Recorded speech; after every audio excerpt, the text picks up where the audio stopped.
Hello बच्चों, आज हम कक्षा 9वीं के संस्कृत विषय के ब्लूप्रिंट के बारे में बात करेंगे। कक्षा 9वीं का संस्कृत विषय का ब्लूप्रिंट आपके वर्ष 2021-22 के एग्जाम के लिए नया ब्लूप्रिंट आया है माध्यमिक शिक्षा मंडल मध्य प्रदेश भोपाल की तरफ से।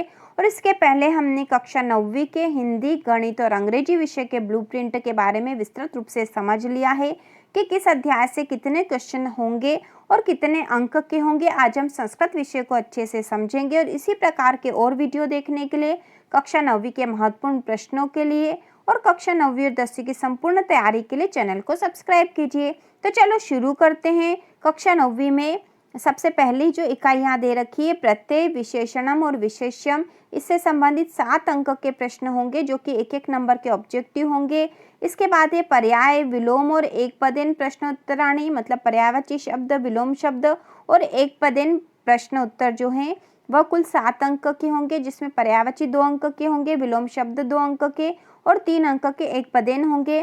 तो इस प्रकार कुल 7 अंक के प्रश्न होंगे जो कि एक एक नंबर के होंगे। इसके बाद है शब्द रूपाणी, उपसर्ग और संज्ञा, इससे संबंधित भी कुल 6 अंक के प्रश्न ऑब्जेक्टिव क्वेश्चन आएंगे।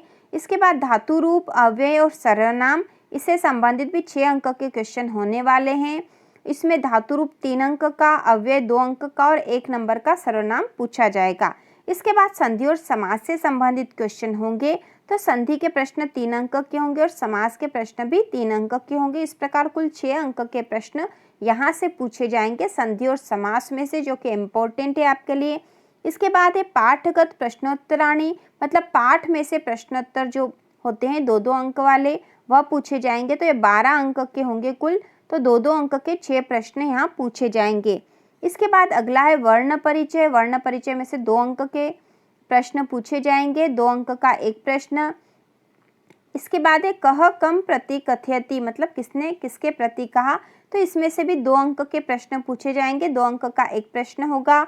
इसके बाद है प्रश्न निर्माणम, मतलब प्रश्न निर्माण करना है, तो इसमें भी 2 अंक आवंटित है और 2 अंक का एक प्रश्न यहाँ से पूछा जाएगा। इसके बाद है अशुद्ध कारक संशोधनम, इसमें भी 2 अंक है और 2 अंक का एक प्रश्न पूछा जाएगा। इसके बाद अगला जो है गद्यांशम अधिकृत्य अवबोधनात्मक प्रश्नानि, गद्यांश से संबंधित जो प्रश्न आते, मतलब आपके संस्कृत में एक गद्यांश आता है, एक पद्यांश आता है और उसके नीचे उससे संबंधित प्रश्न पूछे जाते हैं। तो गद्यांशम अवबोध प्रश्नानि 3 अंक का जो होगा और 3 अंक का एक प्रश्न होगा। एक गद्यांश देह रखा होगा, उसके नीचे जो प्रश्न है 3 अंक के होंगे। इसी प्रकार पद्यांश से संबंधित प्रश्न भी होंगे 3 अंक के, 3 अंक का एक प्रश्न आएगा। इसके बाद है नाट्यांशम अधिकृत्य अवबोध प्रश्नानि, मतलब नाट्यांश से कोई एक अवबोध प्रश्न पूछा जाएगा जो कि 3 अंक का इसी प्रकार से होगा। इसके बाद है पाठगत रिक्त स्थान पूर्ति, मतलब पाठों में जो रिक्त स्थान दे रखे हैं उसमें से प्रश्न पूछे जाएंगे 3 अंक के, 3 अंक का एक प्रश्न है। इसके बाद जो अगला है श्लोक कंठस्थीकरणम, श्लोक से संबंधित प्रश्न पूछा जाएगा जो कि 4 अंक का होगा। तो श्लोक से संबंधित क्वेश्चन आपके त्रैमासिक एग्जाम में भी आया था।